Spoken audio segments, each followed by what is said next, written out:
2014 সালে আমি রাত 8টা বাজে আমার আপুর বাসার উদ্দেশ্যে রওনা দিই। আপুর বাসায় যেতে বেজে যায় রাত 9টা।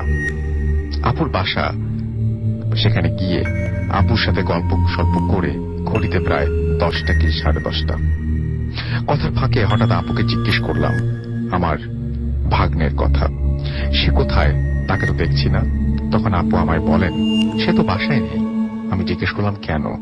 তখন আপু আমায় বললেন যে তোর ভাগ্নে বন্ধু বান্ধব নিয়ে কোথায় যেন যাওয়ার কথা, মনে হয় সেখানে গিয়েছে। আপুর এই কথা শুনে আমি আপুকে বললাম রাত্রি অনেক হয়ে গিয়েছে, আমি এখন বাড়ি চলে যাব।